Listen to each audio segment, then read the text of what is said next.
গানের চুমুকে। সুপ্রিয় দর্শক, আজকে আমাদের মাঝে উপস্থিত রয়েছেন সঙ্গীত শিল্পী মোনা। শুভ সকাল, কেমন আছেন? হ্যাঁ, খুব ভালো আছি। আপনি কেমন আছেন? আমি বেশ ভালো আছি আপু, ধন্যবাদ আপনাকে। শুরুতে একটু জানতে চাই, গানের সাথে এই যে জার্নিটা সেটা শুরু হয়েছিল কিভাবে? ভালোবাসা আসলে গানের প্রতি কিভাবে জন্মেছিল? ছোটবেলা থেকেই আমি গান করি।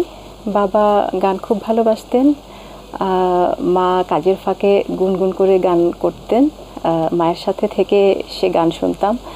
বোনেরা খুব গান পছন্দ করতেন, বিভিন্ন গানের প্রোগ্রামগুলোতে আমাকে নিয়ে যেতেন, বসে বসে গান শুনতাম। কখন থেকে যেন গানের সাথে একটা সখ্যতা হয়ে গেল আমার।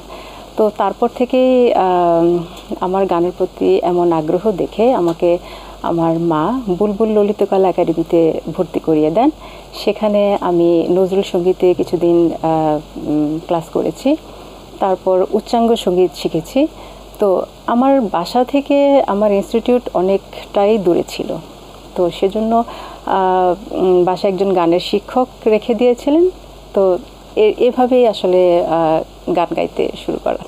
তারপরে আপনার গানের থেকে কিছুটা বিরতিতে ছিলেন, অনেকটা দিন গান থেকে গ্যাপে ছিলেন। কোন কারণে আসলে গান থেকে বিরতি নিয়েছিলেন? বিশেষ করে গান এবং নাচ আমাদের এই সমাজে এই দুইটা বিষয় নিয়ে এগিয়ে চলা একটা মেয়ের পক্ষে আসলে অনেকটাই কঠিন। ছোটবেলায় আমার গান নিয়ে সবার সম্মতি থাকলেও যখন আমি বুঝতে শিখেছি, আমি বড় হয়েছি, তখন দেখলাম যে আমার গানটাকে কেউ সাপোর্ট করছে না। তো যখন কেউ চাইছে না, নিজে থেকে ভাবলাম ঠিক আছে গানটা না গাই। অনেক বছর পর আমার মনে হলো যে আমি আসলে ভালো নেই, আমার ভালো থাকাটা কোথাও হারিয়ে গেছে। একটা শূন্যতা কাজ করতে লাগলো আমার মধ্যে, যে কি একটা কিছু মূল্যবান কিছু আমি হারিয়ে ফেলেছি। কি সেটা? তো মনে হলো যে আমি আমার সুরকে হারিয়ে ফেলেছি। তারপরে নিজেকে নিজে কথা দিলাম আমি আবার গানটা শুরু করব, কেউ পাশে থাকুক আর না থাকুক। শ্রদ্ধেয় গুরুজি অসিত দে স্যারের কাছে আমি শাস্ত্রীয় সঙ্গীত শিখছি। আমার স্বপ্ন সিনেমায় গান করা। আমি সিনেমায় গান করেছি এবছরের শুরুতে। সম্প্রতি মুক্তি পাচ্ছে ওয়েব মুভি, আমি সেই ওয়েব মুভিতেও গান করেছি। অভিজ্ঞতা কেমন এখন? কেমন ফিল হয় আসলে? অভিজ্ঞতা কাজ করতে করতে আসলে অভিজ্ঞতা চলে আসে। তো একদম ছোটবেলায় সেটা না বুঝেই গান করেছি, আর এখন বুঝে গান করি। যত কাজ করব ততই আমার অভিজ্ঞতা হবে। আচ্ছা, গান থেকে যে দীর্ঘদিন একটা বিরতিতে ছিলেন, তাতে করে কি গানের উপর ইফেক্ট পড়েছে না গলার উপর, সুরের উপর ইফেক্ট পড়েছে কিনা? হ্যাঁ, আসলে গান না গাইতে গাইতে তখন গানের যে এক্সপিরিয়েন্সটা সেটা কমে যায়। গান আসলে প্রতিদিন গাওয়ার রেওয়াজ করার একটা ব্যাপার আছে। রেওয়াজ না করলে গলা তো এমনি বসে যাবে। আর সব কিছু একটা প্র্যাকটিসের মধ্যে থাকলে একরকম, আর আপনি যদি প্র্যাকটিস না করেন তাহলে তো একটা সুন্দর জিনিস নষ্ট হতে কতক্ষণ।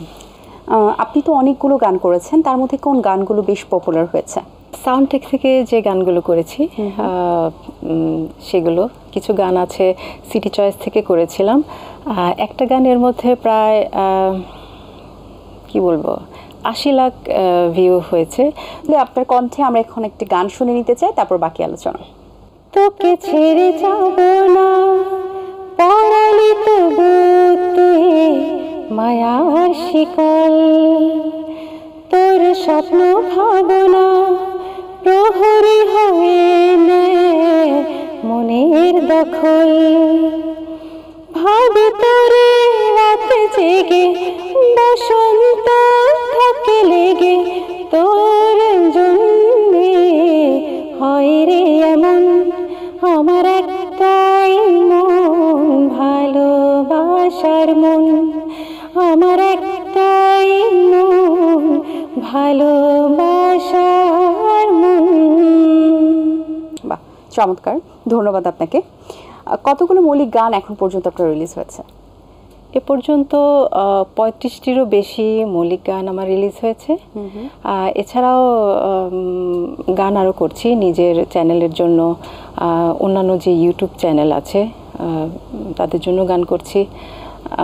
তো 35টিরও বেশি আমার গান আছে।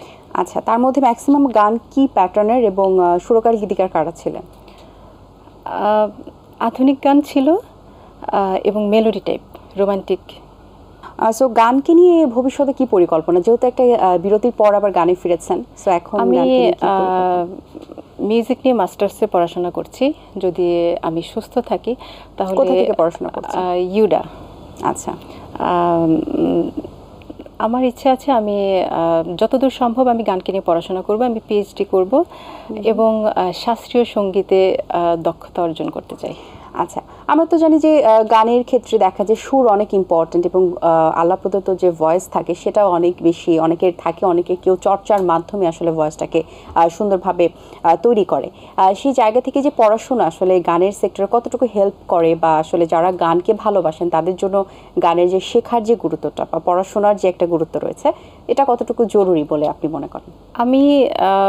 আমার পড়াশোনা হচ্ছে আইন বিষয়, কিন্তু আমার ইচ্ছে ছিল যে আমি গান নিয়ে পড়াশোনা করব। তো যখন আমি মাস্টার্সে অ্যাডমিশন নিলাম, তো আমার একটা আগ্রহ ছিল যে গানটা নিয়ে আসলে কী পড়াশোনা।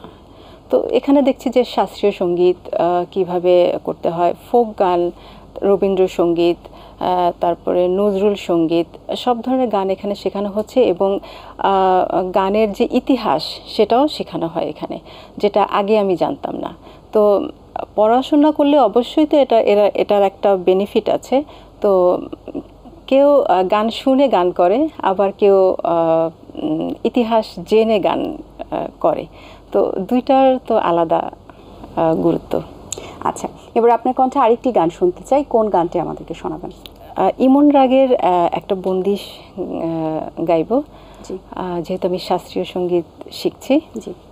पिया की नजरिया जादू भरी, पिया की नजरिया जादू भरी, मोहलियो मन प्रेमा भरी, मोहलियो मन प्रेमा भरी, पिया की नजरिया जादू भरी, पिया की नजरिया जादू भरी, कवन जतना अब करिए आली, कवन जतना अब करिए आली, नाही परत मोहे चैन के घरी, नाही परत मोहे चैन के घरी, पिया की नजरिया जादू भरी, पिया की नजरी, पिया की नजरी, पिया की नजरिया। একটা কালের আমরা গান দেখেছি ৮০-৯০ দশকের, আবার এখন নতুন প্রজন্ম আসছে, নতুন নতুন গান আসছে, ট্রেন্ড ওয়েতে সব কিছুই হচ্ছে। সো এই যে গানের যে একটা ধারা পরিবর্তন হয়েছে এবং প্রজন্ম বাই প্রজন্ম এটা চলতে আছে, সো এই বিষয়টা আপনার কাছে কেমন লাগে এবং সময়ের পরিবর্তনে আসলে গানের অবস্থানটা এখন কেমন? আমরা কি আসলে ৮০-৯০ দশকের যে গানগুলো শুনেছি সেগুলো কি আসলে সবচেয়ে ভালো ছিল, নাকি এখনকার প্রজন্মতে এরকম গান তৈরি হচ্ছে? চমৎকার একটা প্রশ্ন করেছেন আমাকে। সাদা কালো যুগের যে গানগুলো, এই গানগুলো অনেক দীর্ঘস্থায়ী, এখনও শিল্পীরা ভালোবেসে গানগুলো গাইছে, ভবিষ্যতেও গাইবে, দর্শক যারা তারাও দেখছে। তো তখনকার যুগের যে গানগুলো, গানের পেছনে, একটা গানের পেছনে আসলে অনেক সময় দিতেন, একটা টিম কাজ করত, কেউ গান লিখতেন, একজন সুর করতেন, একজন কম্পোজিশন করতেন, অনেকগুলো ইনস্ট্রুমেন্ট একসাথে বাজতো। তো এখন এই কাজগুলো বেশিরভাগ ক্ষেত্রেই একজনই কমপ্লিট করে থাকে। দেখা গেছে যে একজনই আপনার গানের সুর করছেন, গান লিখছেন, মিউজিক কম্পোজিশন একজনই করে ফেলছেন। তো সেক্ষেত্রে মানে এটা হচ্ছে পার্থক্য। তো আগে যেমন গানগুলো একটা টিম হয়ে একটা কাজ করতো, কোথাও কোনো কারেকশন লাগলে এক একজন এক এক রকম একটা পরামর্শ দিত একজন, আর এখন হচ্ছে যে একজনই সব করে ফেলছে, তো একজন তো আর অলরাউন্ডার নাও হতে পারে, তো সেক্ষেত্রে গানের মান অনেকটা কি বলবো কমে যাচ্ছে, এটা আমার মতামত। এবং একটা সময় আমরা ইনস্ট্রুমেন্টের জন্য কিন্তু সকলকে একসাথে পেয়েছি, হ্যাঁ, এবং আমরা গল্প শুনেছি যে আসলে একটা আসর বসতো গানের, এবং এখন কিন্তু আসলে ডিজিটাল যুগ হওয়ার কারণে এখন তবলা বাদকেরও কিন্তু আসলে প্রয়োজন পড়ে না, আমরা কিন্তু মিউজিকের সাথে সেই তবলার সাউন্ডটাও পেয়ে যাচ্ছি ইনস্ট্রুমেন্টের মাধ্যমে। একটু কথা বলতে চাই, যখন আপনার কিবোর্ডটা চলে আসলো সেখানে আসলে অনেক ইনস্ট্রুমেন্টের ওই কিবোর্ডের মধ্যেই অপশনটা চলে আসলো, তো ওই কিবোর্ডে দেখা গেছে যে যে বাঁশিটা ব্যবহার করা হচ্ছে, যে সেতারটা ব্যবহার করছে, এটা আসলে আগে মানে আসল যে ইনস্ট্রুমেন্টটা, আসল যে বাঁশিটা, সেই ফ্লেভারটা আমরা পাচ্ছি না, তো এভাবে করে একটু একটু করে গানের মানটা আসলে কমে যাচ্ছে। তবে অ্যাকোস্টিক যে বাজছে না তা না, ভালো গান খুব কম আসছে। আর তবে গানের পেছনে যদি আমরা সময় দিই অবশ্যই ভালো গান আসবে, গানের কথা ভালো হতে হবে, মিউজিক কম্পোজিশনও ভালো হতে হবে। তো এটা হচ্ছে একটা পার্থক্য, যে আগে কিভাবে হতো আর এখন। আর আগে স্পন্সর হতো অনেক বেশি, এখন সেটা কমে আসছে। আগে আপনার একটা স্পেস ভাড়া নিয়ে একটা রেকর্ডিং স্টুডিও ছিল, এখন ঘরে ঘরে রেকর্ডিং স্টুডিও হচ্ছে। আমরা আসলে এতটাই মানে ব্যস্ত হয়ে পড়েছি যে কোনো কাজে আমরা সময় দেই না বেশি, সময় নিয়ে কাজ করলে অবশ্যই সেটা ভালো হবে। আপু, গল্পে আড্ডা আমরা একদম শেষের পর্যায়ে চলে এসেছি আমাদের অনুষ্ঠানের। সো যাবার আগে আপনার কণ্ঠে আরেকটি গান শুনতে চাই, কোন গানটি শোনাবেন? একটি নজরুল সঙ্গীত গাইছি। আচ্ছা। মোর ঘুম ঘরে এলে মনোহর, নম নম নম নম নম নম, শ্রাবণ মেঘে নাচে নটবর, শ্রাবণ মেঘে নাচে নাচে নাচে, শ্রাবণ মেঘে নাচে নটবর, রম ঝম ঝম ঝম রম ঝম, মোর ঘুম ঘরে এলে ঘুম ঘরে, ঘুম ঘরে এলে মনোহর। চমৎকার, অসংখ্য ধন্যবাদ আপু আপনাকে, কথা বলে খুব ভালো লাগলো, সুন্দর কিছু গান শুনিয়েছেন, অনেক শুভকামনা রইল আপনার জন্য, এবং অবশ্যই আমরা আগামীতে আপনার কাছ থেকে আরও সুন্দর সুন্দর গান উপহার পাবো। ধন্যবাদ আবারও, ভালো থাকবেন। আপনাকেও ধন্যবাদ, এবং ক্যামেরার পেছনে যারা কাজ করেছেন সবাইকে অসংখ্য ধন্যবাদ। দর্শক, আশা করছি আজকের আয়োজন আপনাদের ভালো লেগেছে। আজ এই পর্যন্তই, আপনাদের সঙ্গে দেখা হবে আগামী পর্বে নতুন কারোর সঙ্গে। সেই পর্যন্ত ভালো থাকুন, সুস্থ থাকুন, এবং এটিএন বাংলার সাথেই থাকুন। আল্লাহ হাফেজ। দিন আসে দিন যায়, সময়টা চলে যায়, তবু আছি এই বেশ ভালো। জীবনটা রঙময়, যেভাবেই হওয়া চাই, নয় কভু সাদা কালো। এই আশাতে স্বপ্ন ভাসে, সুখ হাসে চোখে মুখে, চায়ের চুমুকে।